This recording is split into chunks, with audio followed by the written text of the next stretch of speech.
بسم اللہ الرحمن الرحیم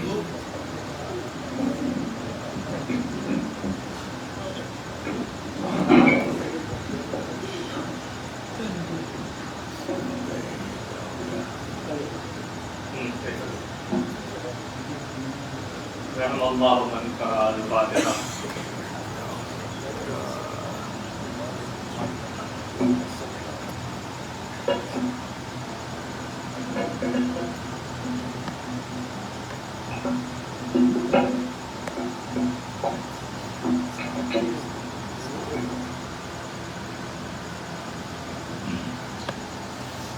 لا حول ولا قوة إلا بالله العلي العظيم. أعوذ بالله من الشيطان اللعين الرجيم. بسم الله الرحمن الرحيم. الحمد لله الذي هدانا لهذا وما كنا لنهتدي لقد جاءت رسل ربنا بالحق بالقاسم محمد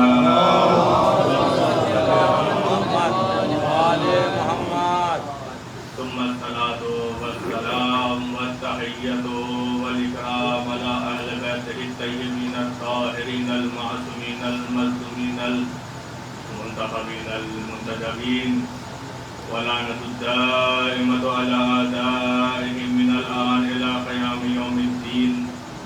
أما بعد فقد قال رسول الله صلى الله عليه وآله وسلم: بسم الله الرحمن الرحيم.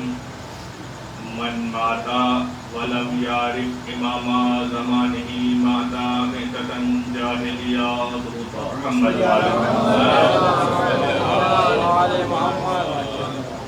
حضرت محترم، حضرت شہدائے کربلا، حضرت اسیران کربلا، کل اس سے کہ حدیث شریف کے عنوان سے آپ لوگوں کے سامنے کچھ مطالب عرض کیے جائیں.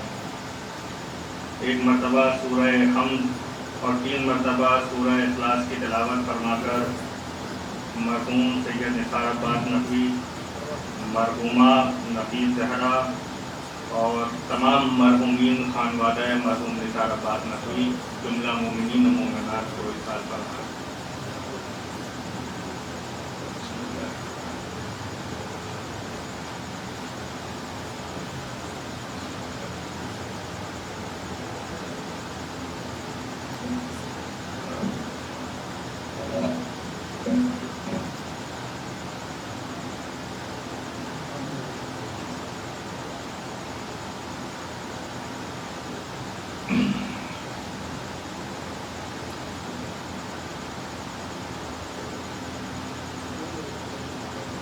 ایک درود پڑھنے پر محمد و آل محمد.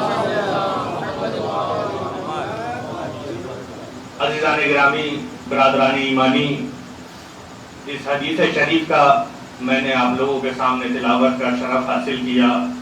بہت ہی مشہور ہے، بہت ہی معروف ہے. لب پیغمبر سے نکلی ہوئی یہ حدیث تقریباً ہماری قوم کے تمام بزرگوں کے گوشت زدہ ہے اور بچہ بچہ اس سے آشنا ہے. میں قبل اس سے کہ اس حدیث کے عنوان سے آپ لوگوں کے سامنے کچھ گفتگو کروں، چاہتا ہوں کہ تمہیداً کچھ کلمات آپ لوگوں کے حوالے کر دوں اور پھر اس کو ربط دے دوں اپنی اس حدیث سے.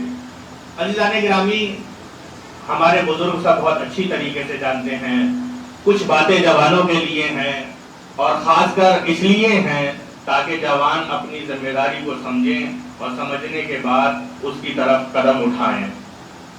دیکھیے عزیزان محترم، ہم نے ایک بات کا اپنے بچپن سے لے کے آج تک تجربہ کیا ہے اور وہ ظاہر ہے کہ ارشاد اور تجربے دونوں میں ملتا ہے. وہ کیا؟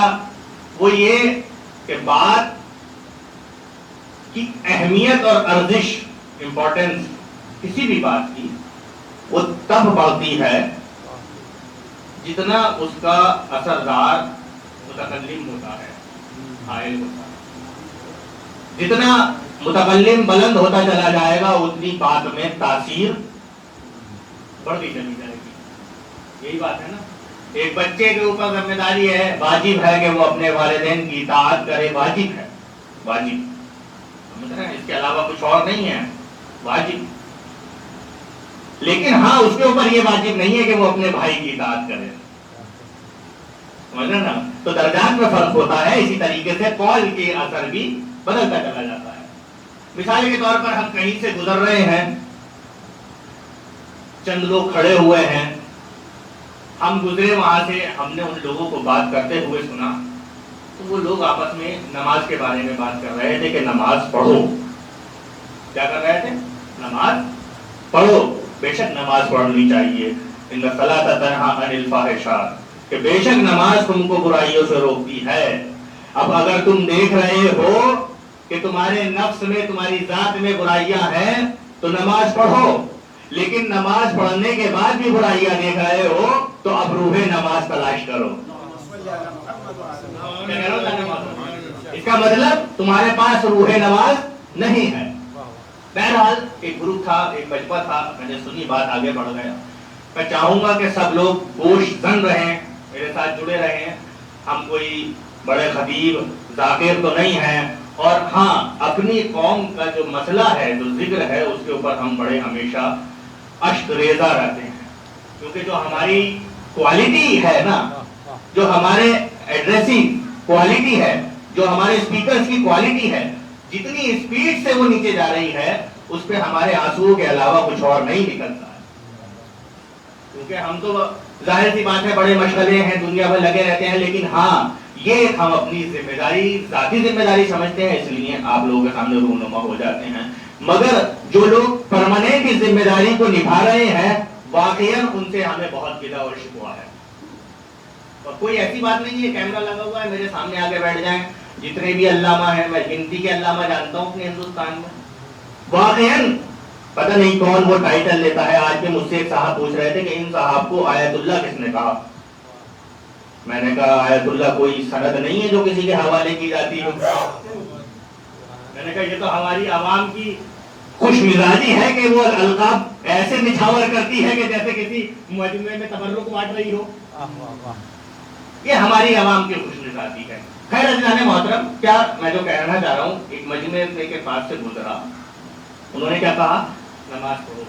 میں نے بات نہیں چلا گیا جا کے میں نے کہا، جواز وغیرہ خاص طور سے سنیں کیونکہ یہ بات ہر کسی کی زندگی میں ہوتی ہے.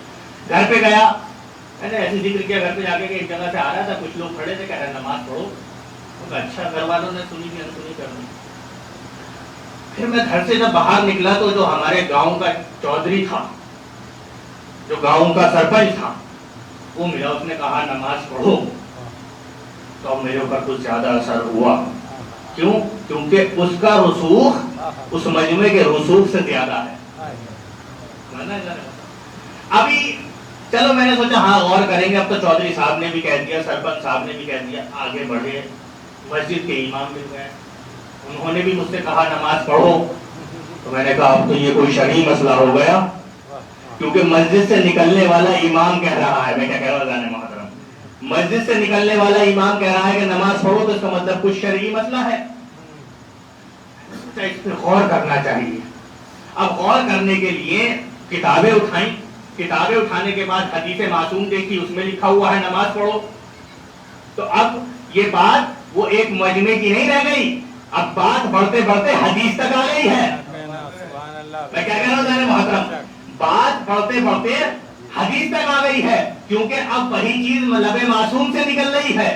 تو عزیزان محترم، میں یہی سمجھانا چاہتا ہوں کہ جس طریقے سے قائل بدلتا جا رہا ہے، بات کی تاثیر بھی بدلتی جا رہی ہے. بات کی تاثیر بھی بدلتی جا رہی ہے. اب میں آگے بڑھا، میں نے کہا لاؤ اب حدیث میں بھی دیکھ لیا میں نے، مسجد کے امام نے بھی مجھے بتا دیا، اب میں ذرا قرآن کی طرف رجوع کروں کہ قرآن کیا کہتا ہے. تو قرآن جا اٹھا کر دیکھا تو وہاں تو جگہ جگہ اقیم الصلاۃ اقیم الصلاۃ اقیم الصلاۃ، یعنی جگہ جگہ یہ ہو رہا ہے کہ نماز قائم کرو، نماز پڑھو، نماز قائم کرو. تو یعنی اب حکم خالق ہو گیا، اب حکم پروردگار ہو گیا. تو تو عزیزان محترم جب حکم پروردگار ہو گیا تو اب اس سے ہم روگردانی نہیں کر سکتے.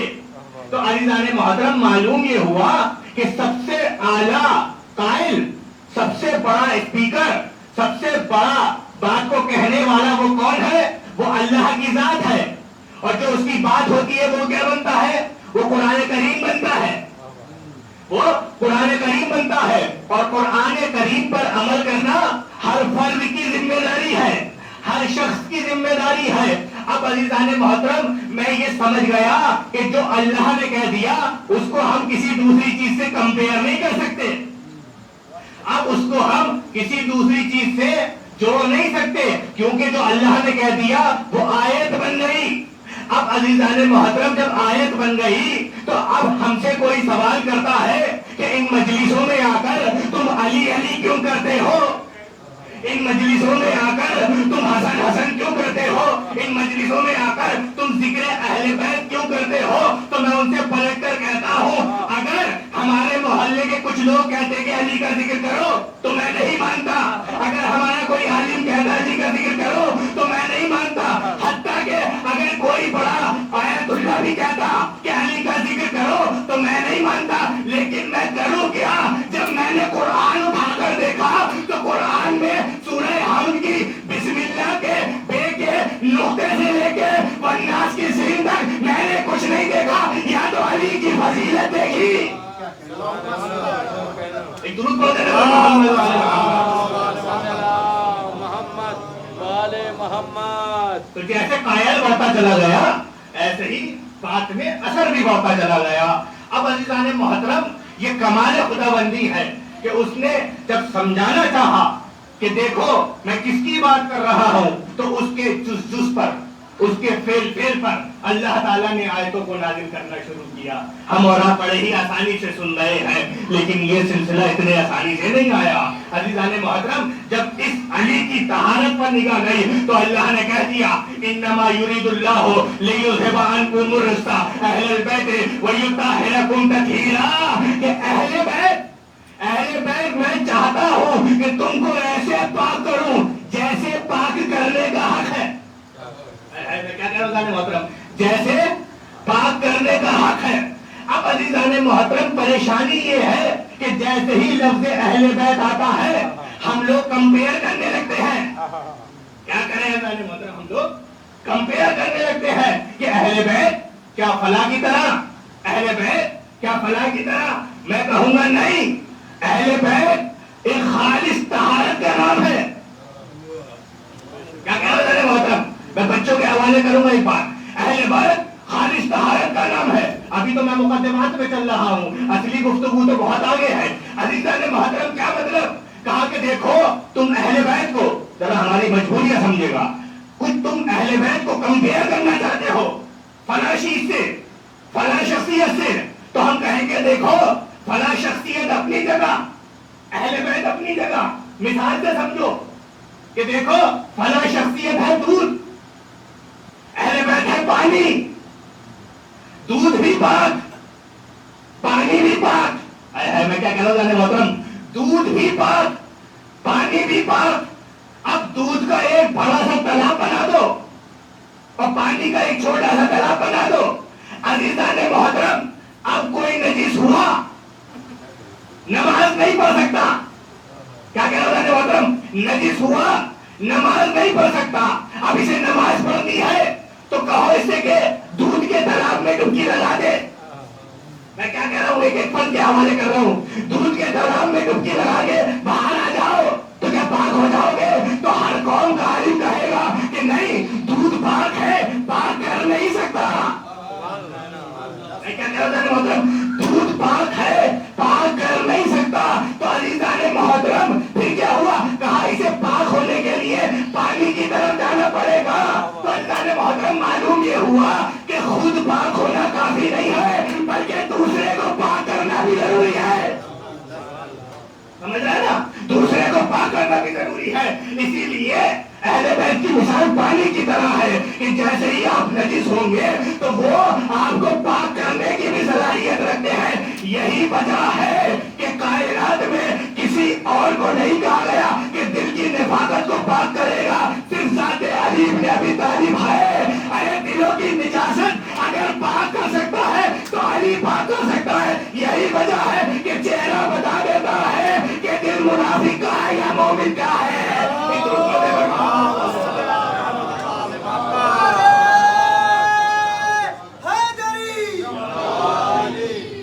اس سے کہ تھوڑا آگے بڑھیں تو آپ لوگوں کو گزارش ہے قریب آ جائیں اور پھر ہم اپنی گفتگو کو آگے بڑھا۔ گزارش ہے آپ لوگوں سے کہ یہ جو جگہ ہے اس کو پھول کر دیں۔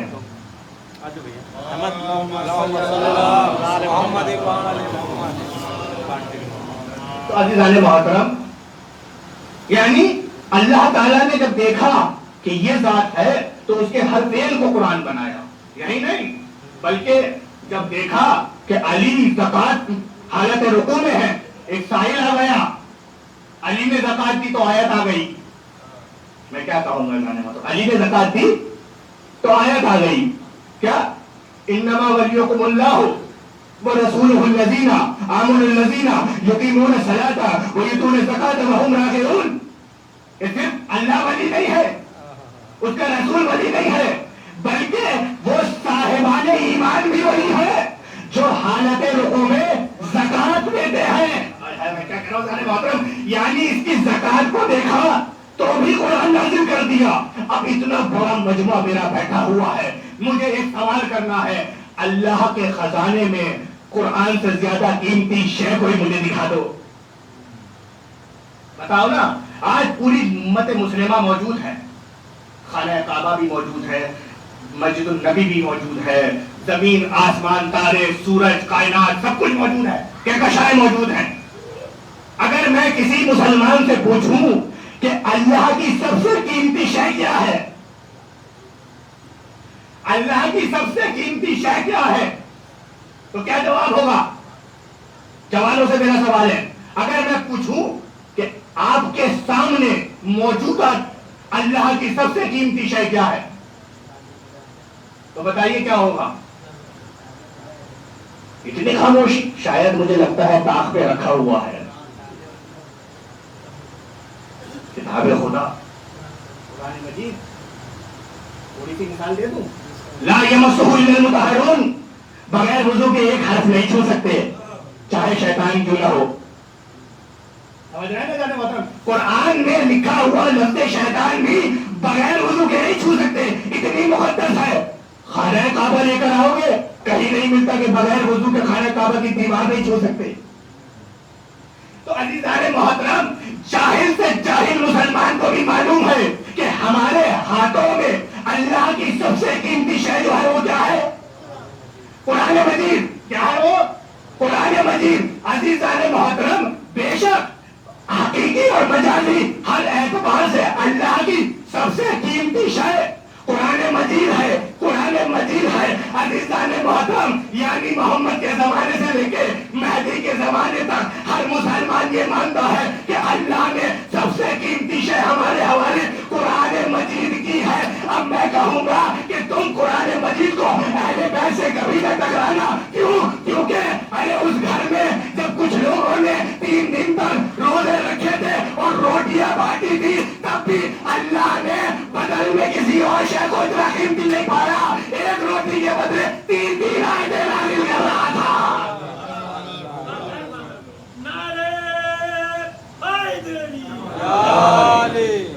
محترم، تو تمہارے پاس سب سے قیمتی شے ہے وہ درے اہل بیت پہ جو تقسیم روٹیاں ہوتی ہیں، اس کی 3 آیتیں ایک روٹی کے بتاتی ہیں۔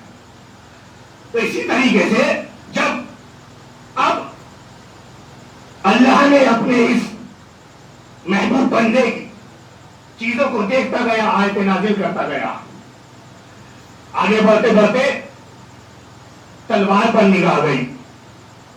تلوار کہاں سے آئی؟ تلوار کہاں سے آئی؟ تلوار بھی عرش سے نازل ہوئی، اور جب نازل ہوئی تو تلوار کے بارے میں بھی آیت نازل ہوئی۔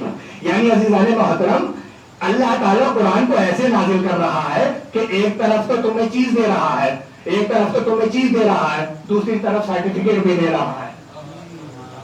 میں کیا کہہ رہا ہوں محترم، علی سے زیادہ سرٹیفائیڈ بندہ نہیں ملے گا آپ کو امت اسلام کے۔ جہاں علی کچھ کہتا ہے وہیں پر آیت نازل ہو جاتی ہے. شب ہجرت سب پریشان ہے کہ رسول اللہ چلے گئے چلے گئے چلے گئے. میں کہوں گا رسول اللہ تو چلے گئے، لیکن سب سے زیادہ قیمتی مکالمہ اللہ نے کس کے بارے میں کیا؟ کس نے کیا؟ من یشی نفسہ ابتغاء مرضات اللہ. کون ہے لوگوں میں، کون ہے لوگوں میں جو اللہ کی مرضی خرید لیتا ہے؟ کیا کہہ رہا ہوں میں محترم؟ اللہ کی مرضی خرید لیتا ہے. کہاں سے؟ ایک رات سونے پر. کیا کرنے پر؟ ایک رات سونے پر. عزیزان محترم، مرضی خدا کو اتنا آسانی میں نہ لیں. مرضی اس کا ایک اور متبادل لفظ ہے ارادہ. ایک ہی ہے نا.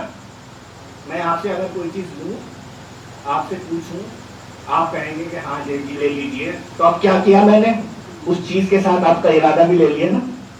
کیا کہہ رہا ہوں محترم؟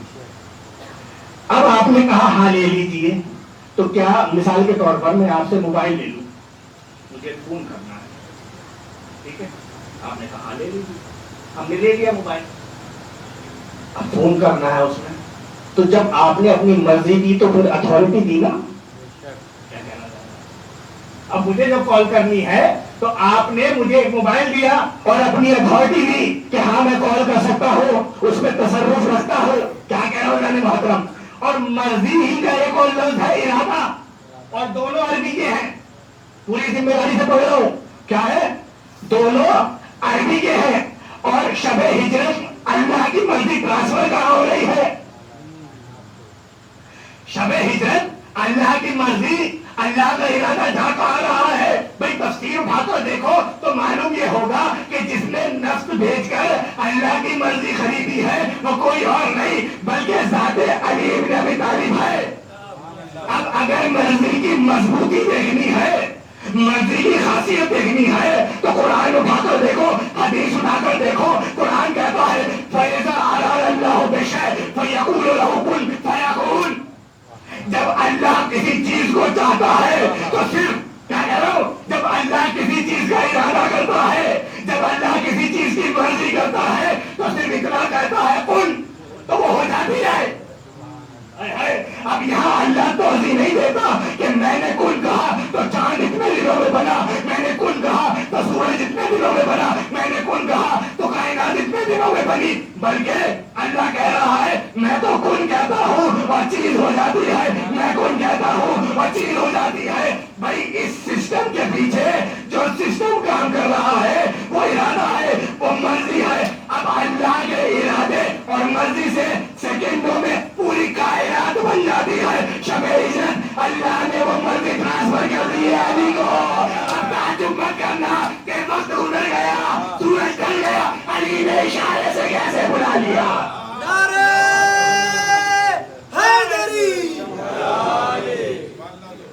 علی نے اشارے سے کیسے ملا لیا؟ بھئی اتھارٹی دے دی نا، مرضی دے دی، ارادہ دے دیا، تو ہر چیز کو کیا بنایا؟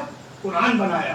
اور جب پڑھتے پڑھتے ہم آگے چلے گئے تو میں نے تعجب یہ کیا، یہ تو علی کی ذات ہے، بلکہ علی سے جو جڑ گئے وہاں بھی آیت نازل ہو گئی.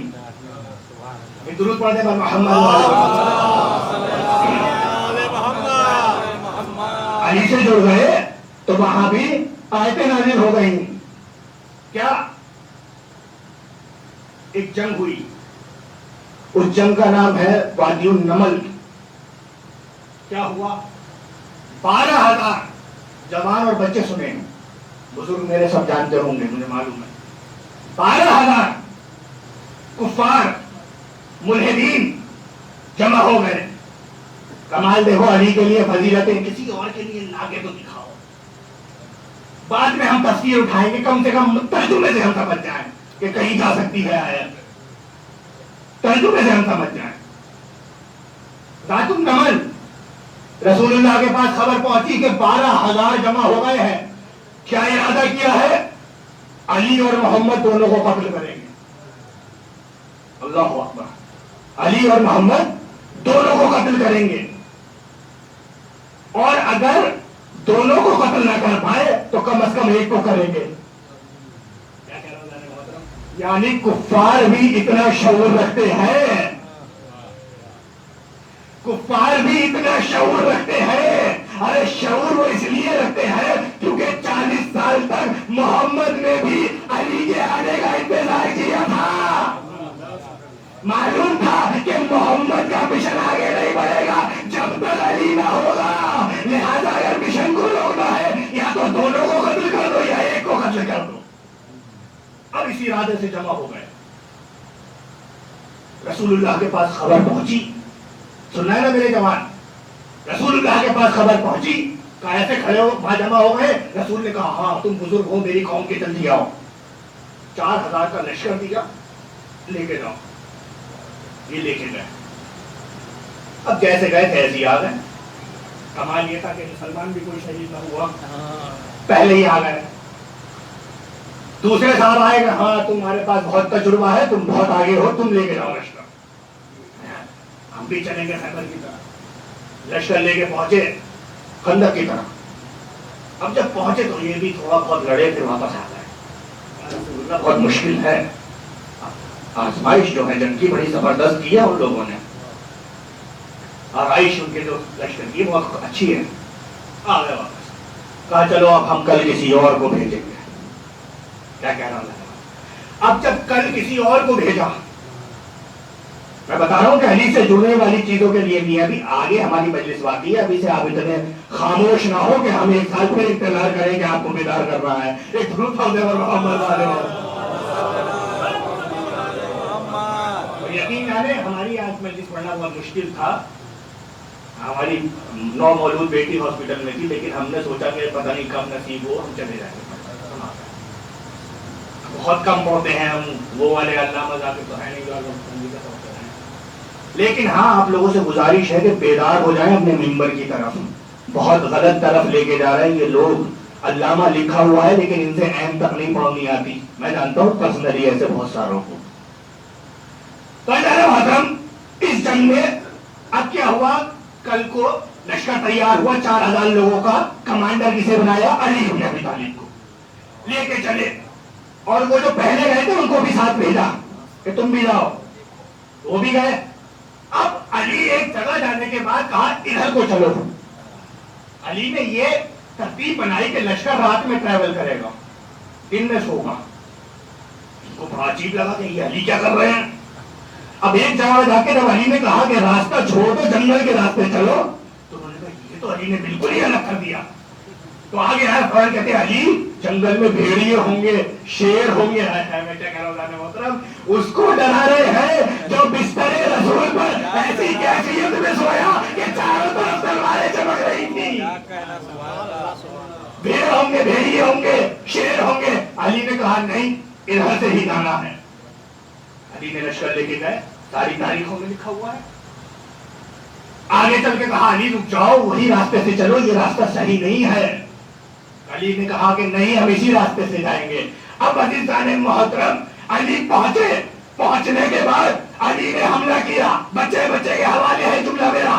علی نے حملہ کیا، لشکر فتح ہو گیا، دشمن نیست و نابود ہو گیا. قرآن نے دیکھا اب قرآن علی کی بات نہیں کرتا بلکہ قرآن علی کے گھوڑے کے بنا کرتا ہے، علی کے گھوڑے کے فضائل پڑھتا ہے. والعادیات ضبحا والموریات قدحا والموریات قدحا. قسم ہو ان گھوڑوں کی جو دوڑتے دوڑتے ہانفنے لگے تھے، قسم ہو ان گھوڑوں کے پیروں کی کہ جب پتھروں پہ پڑتے تھے چنگاریاں اٹھتی تھی اور صبح صبح جا کر اس لشکر کو نیست و نابود کر دیا. ارے میں کہوں گا تم کیا علی سے مقابلہ کرو گے جب علی کا لشکر کا، علی کا گھوڑا، علی کی سواری لشکر کو نیست و نابود کرتی ہے. تو اللہ قسم کھا کر آئے تھے نازل کر دیتا ہے. علی کی ذات کا بہت بلند ہے.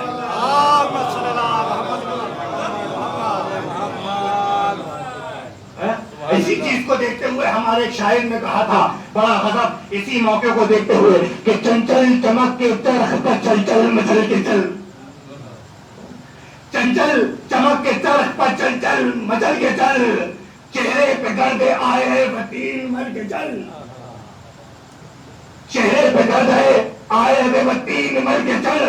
ہر دشمن علی کو، ہر دشمن چنچل چمک کے چرخ پر چل چل مچل کے چل. چہرے پہ گرد آئے وہ تین مل کے چل آدھا نگاہ بس سے نہ دیکھے سنبھل کے چل آدھا بری نظر لگ جاتی ہے نا آدھا نگاہ بس سے نہ دیکھے سنبھل کے چل ہر دشمن علی کو سمو سے کچل کے چل ہر دشمن علی کو سمو سے کچل کے چل میں کیا کہہ رہا ہوں سارے محترم کہاں چلا گیا یہ مجموعہ چل چل چمک کے چل مچل چل مچل کے چل چہرے پہ گاتے آئے وقتین مل کے چل آدھا نگاہ بس سے نہ دیکھے سنبھل کے چل ہر دشمن علی کو سمو سے کچل کے چل اب بیٹھا ہے کبریا قاصد تیری دین پر لہرا کے آسماں کو الٹے زمین پر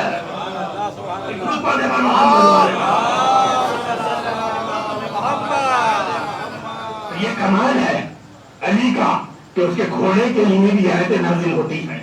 اب عزیزان محترم لشکر فتح ہو گیا آ گئے واپس بہت کچھ لے کے آئے اور تفسیر اٹھا کے آپ دیکھیں کہ آیت اسی موقع پہ نازل ہوئی تھی کیونکہ اسی آیت سے رسول اللہ نے مدینے میں اعلان کر دیا تھا کہ ہم جیت گئے. درود پڑھے نا محمد. عجیب لوگ ہیں ہر گاہ رسالت میں بیٹھے پوچھتے نہیں ہے رسول اللہ آپ کہاں سے دیکھ کے بتا رہے ہیں کہ جیت گئے. بغل والے سے پوچھیں گے کہ کیسے بتا رہے ہیں رسول سے نہیں پوچھیں گے. اب آپ بھی بتا دیں مجھے ڈسپلے لگی ہوئی تھی لائیو چل رہا تھا اب تو ہر آدمی کے ہاتھ میں موبائل ہے نا سب یوز کر رہا ہے موبائل. کیا ہے بھائی موبائل رکھا ہوا ہے یہاں پہ حسن سردار مجلس پڑھ رہا ہے دنیا بھر کے لوگ سن سکتے ہیں. تو رسول اللہ کے پاس کون سا موبائل تھا چلو موبائل بھی بتا دو کون سا تھا کمپنی بتا دو کون سی تھی نیٹ ورک کون سا تھا 5G 4G کون سا یوز کر رہے تھے. کیونکہ میں بتا رہا ہوں تاریخ میں یہی لکھا ہوا ہے رسول اللہ نے پہلے بتا دیا تھا کہ ہم جیت گئے اور لشکر بعد میں آیا ہے اور یہ ساری تفسیروں نے لکھا ہے. کمال یہ ہے کہ یہ ساری تفسیروں نے لکھا ہے کیوں کیونکہ جب آیت آئی آیت نے بتایا کہ صبح اٹیک کیا ہم نے ہے نا سبحان کہ صبح اٹیک کیا کیونکہ علی رات میں سفر اسی لیے کر رہے تھے کہ صبح اٹیک کرے. اب ان کو سمجھ آ گیا تھا. خیر جیسی آیت آئی رسول نے بتا دیا کہ ہم جیت گئے. سوال یہ ہے پوچھا کیوں نہیں کہ رسول اللہ کیسے بتا دیا آپ نے جیت گئے سسٹم کیا ہے آپ کا. اگر مسلمان اس ٹائم سوال کر لیتے سسٹم کیا ہے تو یہ ساری کھوجیں ہم کرتے مسلمان کوئی نہ کرتا کیونکہ کوشچن سے کریٹیوٹی آتی ہے کیوریوسٹی آتی ہے کیوریوسٹی سے کریٹیوٹی آتی ہے. یہی پورا میکینزم ہے یہی پروسیس ہے. کوشچن سے کیوریوسٹی آئے گی کیوریوسٹی سے کریٹیوٹی آئے گی بچے خاص کر جانتے انوویشن نیک مدر آف انوویشن ہوتی ہے. تو لیکن سوال بہت امپورٹنٹ. اچھا ہم نے یہ چیز دیکھی ہے میں ایک نقطہ ایسا کہہ رہا ہوں ہماری جو ایسٹرن اکیڈمیا خاص کر انڈین اکیڈمیا یہاں پہ سوال کو اچھا نہیں سمجھا جاتا لیکن ویسٹرن اکیڈمیا میں نے یہ دیکھا ہے آپ کوشچن دیں آپ ایگزام دیں نہ دیں اچھا سوال کر لیں بس پروفیسر خوش. واقعا میں نے اپنا تجربہ کیا ہے آپ قیمتی سوال کر لیں کیونکہ میں نے یہ بھی دیکھا ہے کہ وہ ایک ایک سوال کے بیسس پہ کتاب لکھ دیتے ہیں آئیڈیا آ جاتا ہے انہیں. رسول سے نہیں پوچھا رسول اللہ کیا سسٹم تھا نہیں پوچھا بھائی. میں کہوں گا آج کا مسلمان تو سسٹم سمجھتا ہے تب بھی رسول کے بارے میں سوال کرتے ہیں علم غیب جانتے تھے کہ نہیں جانتے تھے انہیں کچھ پتا تھا کہ پردے کے پیچھے کچھ ہو رہا ہے کہ نہیں ہو رہا ہے. موبائل سب کے پاس ہے ایک درود پڑھنے پر محمد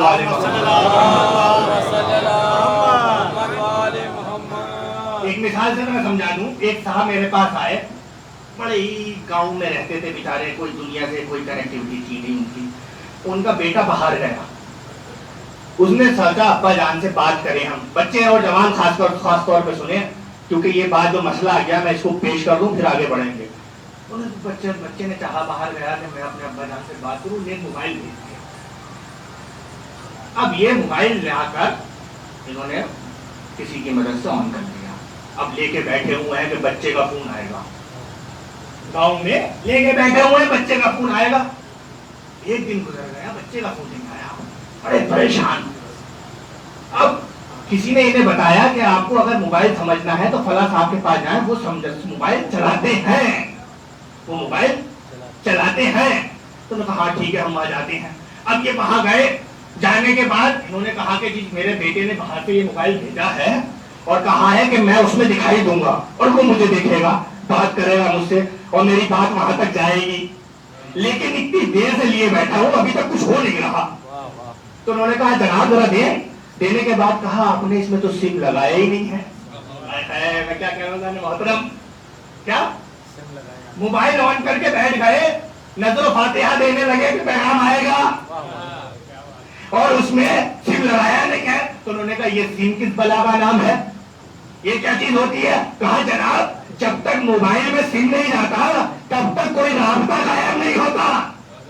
میں کیا کہہ رہا ہوں محترم، یعنی موبائل مردہ ہے جب تک اس میں نیٹ ورک کی روح نہ پھونکی جائے، جب تک اس میں نیٹ ورک کی روح نہ پھونکی جائے۔ اب انہوں نے کیا کرا، انہوں نے فوراً دکان پہ گئے، پیسے دیے، دینے کے بعد ایک سم لیا، لگایا، اس میں نیٹ ورک آ رہے، نیٹ ورک آنے کے تھوڑی دیر بعد فون بھی آ گیا، بات بھی ہو گئی۔ تو میں نے کہا کیا ہوا جناب؟ کہا بات ہو گئی، بیٹے کو دیکھ بھی لیا، سن بھی لیا، اس کی بات بھی آ گئی، میری بات بھی پہنچ گئی۔ اب میں ان عقل کے اندھے مسلمانوں کو یہی تو سمجھانا چاہتا ہوں کہ دیکھو لاکھ تم اپنے جسموں میں جو کرتا پاجامہ ٹوپی لگا کے شیروانی پہن کے امامہ لگا کے کچھ بھی کرتے رہو، جب تک در اہل بیت سے در محمد سے تمہارا روحانی کنیکشن نہیں ہوگا نہ تمہارا پیغام پہنچے گا اور نہ ان کا پیغام تم تک آئے گا۔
ایپ ڈال لیتے ہیں موبائل میں قرآن کی، تو حافظ یعنی سیو تو کر لیا نا اس نے قرآن کو اپنے اندر، نہج البلاغہ بھی سیو کر لی۔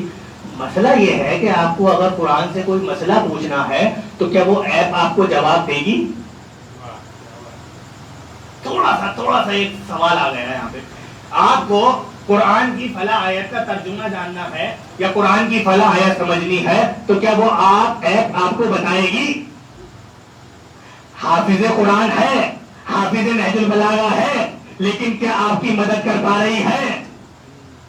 میں کیا کہہ رہا ہوں جانے محترم، کچھ سمجھ رہے ہیں نا؟ کیوں نہیں کر پا رہی ہے؟ کیونکہ وہ حافظ ہے لیکن انٹیلیجنٹ نہیں ہے۔ میں کیا کہہ رہا ہوں، حافظ ہے لیکن انٹیلیجنٹ نہیں ہے، آپ کی ضرورت کو سمجھ کر آپ کے لیے عمل نہیں کر سکتی، آپ کے لیے قدم نہیں بڑھا سکتی۔ تو عزیزان محترم، معلوم یہ ہوا کہ حفظ کے ساتھ ساتھ کسی کتاب کو یاد کرنے کے ساتھ ساتھ اس کے اوپر ہمیں انٹیلیجنس کی بھی ضرورت ہے، بصیرت کی بھی ضرورت ہے۔ اگر بصیرت نہیں ہے تو وہ کتاب ہمارے کسی کام کی نہیں ہے۔ ارے یہی ہم بتانا چاہتے ہیں کہ دیکھو، اللہ نے یہ نہیں کہا کہ قرآن کو حفظ کر لو، اللہ نے یہ نہیں کہا کہ آیتوں کو یاد کر لو، اللہ نے ہمیشہ یہی کہا کہ تم میری آیتوں میں افلا یتدبرون، افلا تتفکرون، افلا یعقلون، افلا تعقلون۔ ارے میں نے اس زمین کو بنایا، اس آسمان کو بنایا، میں نے زمین میں دریاؤں کو جاری کیا، میں نے آسمان میں کہکشاؤں کو چمکایا، میں نے نجوم کو بنایا، میں نے آسمان میں فضا ہوا کو چلایا، میں نے اس زمین کو گردش دی، میں نے ہر چیز کو حرکت دی، میں نے ہر چیز کو زندگی دی، میں نے ہر چیز کو موت دی، میں ہر چیز کو بناتا ہوں، ختم کرتا ہوں۔ میں نے یہ سب کچھ کیا، لیکن یہ اس لیے نہیں کیا کہ تم دیکھ کے خاموش ہو جاؤ، بلکہ تم غور و فکر کرو، عقل و خوض کرو۔ عزیزان محترم، تو معلوم یہ ہوا کہ دیکھو، اللہ ہمیشہ یہ چاہتا ہے کہ قرآن کے بارے میں غور کرتے رہو، غور کرتے رہو۔ قرآن تمہیں ہدایت دیتا رہے گا، قرآن تمہیں ہدایت دیتا رہے گا۔ اب عزیزان محترم، ہدایت وہی دے گا جو ناطق ہوگا، سامت نہیں دے گا۔ تو جن لوگوں کو ہدایت طلب تھی وہ قرآن ناطق سے جڑ گئے، اور جنہیں ہدایت نہ چاہیے تھی۔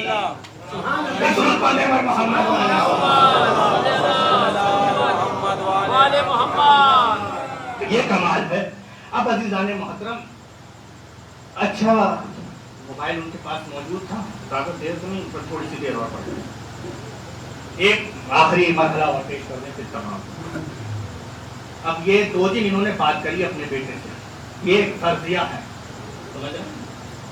میں نے ایک ابھی ذہن میں بنا لیا نقشہ، اور اس کے حساب سے سمجھا رہا ہوں، کیونکہ ایگزامپل سے ذرا تھوڑا جلدی سمجھ جاتے ہیں ہم لوگ۔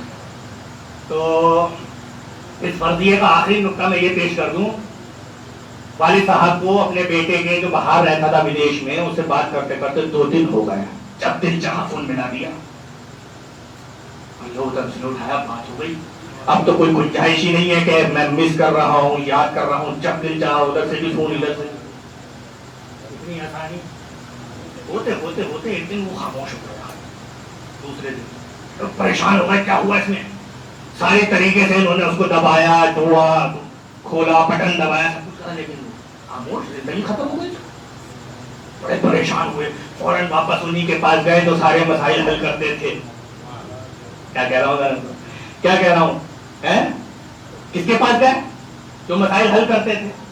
اسی کو تو وسیلہ کہتے ہیں، جو تمہاری پریشانیوں کو حل کر دے اور تمہیں نجات دے دے، اسی کو تو وسیلہ کہتے ہیں۔ وقت کوئی ہے وسیلہ کہ اللہ کی طرف وسیلہ ڈھونڈو، اسی کو تو وسیلہ کہتے ہیں۔ ہاں تو عزیزان محترم، جب وسائل کی کمی تھی تو وہاں پہ وسیلے کو ختم کر دیا۔ خیر کہا کہ دیکھو 2 دن بات کر رہا تھا، بہت اچھے سے ہو رہی تھی، اب نہیں ہو رہی۔ جوانوں یہ سب جانتے ہیں، میں کیا سمجھاؤں، مجھ سے بہتر جانتے ہوں بھائی، اب نہیں ہو رہی ہے بات۔ تو انہوں نے کہا بات نہیں ہو پا رہی ہے، لاؤ دکھاؤ۔ دیکھا انہوں نے، کہا چارج کیا تھا، کہا چارج کیا تھا، کہا یہ کیا ہوتا ہے؟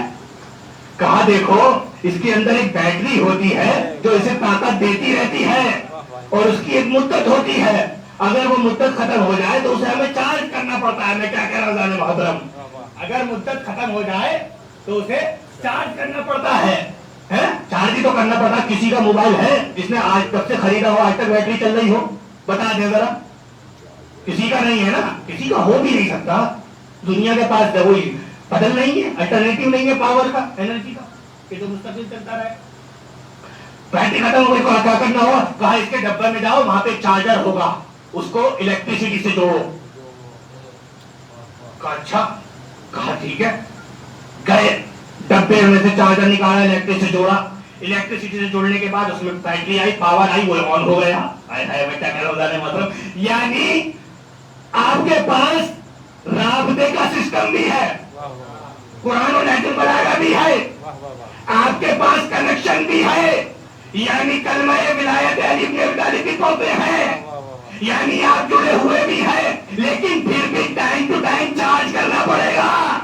میں کیا کہہ رہا ہوں, ورنہ نہ کنیکشن کام کر رہے گا, نہ ڈیوائس کام کی رہے گی. یعنی ٹائم ٹو ٹائم ہمیں اگر جڑے رہنا ہے تو اپنے آپ کو چارج کرنا پڑے گا, اپنے آپ کو چارج کرنا پڑے گا. ہماری یہی وجہ ہے کہ ہم ہمیشہ زیارت عاشورہ پڑھ کے, مجلسوں میں ماتم کر کے اپنے آپ کو چارج کرتے ہیں, تاکہ کنیکشن بھی جڑا رہے اور سسٹم بھی باقی رہے. ایک درود پڑھنے پر محمد والے محمد.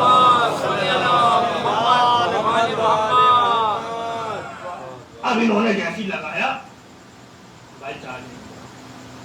بس مسائل کی طرف جا رہا ہوں, موبائل چارج نہیں ہو رہا. بڑا پریشان ہوئے, وہ بھی پریشان ہوئے. ہم نے بورڈ میں بھی لگا دیا, جتنا ہمیں علم تھا ہم نے سب کام کر دیا. انہوں نے کہا لاؤ آپ کی لائن چیک کریں بجلی کی کیا ہے. اب جو تار چیک کیا تو وہ 2 تار جا رہے تھے, اس میں سے ایک کٹا ہوا تھا, ایک جڑا ہوا تھا. جناب آپ کا بھی پازیٹیو نگیٹو گڑبڑ ہے. مطلب کیا, کہا دیکھو 2 تار ہوتے ہیں, جب دونوں جڑتے ہیں تبھی تو کرنٹ آتا ہے. کیا کہہ رہا ہوں محترم, ایک ایک بچے اور جوان کو سب کو معلوم ہے, نگیٹو پازیٹیو ٹھنڈا گرم تار ہوتے ہیں تبھی تو کرنٹ آتا ہے. آپ کا تو ایک تار کٹا ہوا ہے.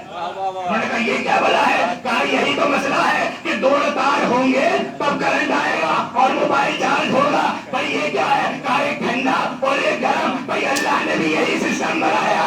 ہمارا محمد اللہ رسول محمد کو رحمت العالمین بنا کے ٹھنڈا کرنٹ بھیجا, علی کو جلال العالمین بھیج کے گرم کرنٹ بنایا. جب دونوں کرنٹ ہوں گے تبھی پاور ملے گی, تبھی کنیکشن قائم ہوگا. ایک درود پڑھنے پر محمد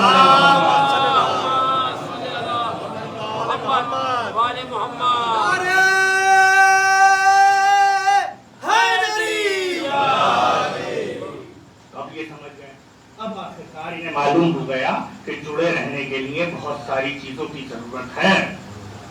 خالی ایسا نہیں ہے کہ ہم بس گھر میں بیٹھ جائیں اور آس لگائے رہیں کہ جڑے ہوئے ہیں, بلکہ عمل بھی ضروری ہے. آپ کو پریکٹیکل بھی ہونا پڑے گا. تو اللہ نے محترم یہی سسٹم, یہی کنیکشن ہے. لیکن اللہ نے محترم قوم کی ہماری اتنی زیادہ کمی ہے کہ ہم اس چیز سے جڑے نہیں رہتے. آپ نے روایتوں میں سنا ہوگا کہ جو لوگ حسین کو قتل کر رہے تھے وہ رو بھی رہے تھے. کیوں؟ کیونکہ ان کو معلوم تھا کہ ہم کس کو قتل کر رہے ہیں. لیکن کیا کریں, ان کے دلوں میں اتنی قدورت, اتنی مادیت, اتنی شیطانیت, اتنی دنیا پرستی آ گئی تھی کہ انہوں نے نہیں دیکھا کہ یہ فاطمہ کا لال ہے, یہ نبی کا نواسا ہے. عزیزو, یہ شبد جس شخصیت سے جڑی ہے بڑی معصوم ہے. 3 یا 4 سال کی زندگی, اور اس میں بھی ایسے مصائب کہ انسان کی مکمل زندگی میں اس کی نظیر نہ ملے. عزیزو, سکینہ بنت الحسین, کلیجے کھانپ جائے اگر یہ نام سنے. سکینہ یا سکینہ ہے تو حسین کی بیٹی, مگر جو مصیبتیں ٹوٹی ہیں تو اس پہ حسین نے بھی بیان کیا ہے, اور اس پر زینب نے بھی ماتم کیا ہے. عزیزو, ایک سلسلہ ہے سکینہ کی شہادت کا. روایت میں ملتا ہے کہ جب یہ قافلہ کربلا سے جانے کی تیاری کر رہا تھا تو ایک بچی تھی جو ایک لاشے سے چپٹی ہوئی تھی.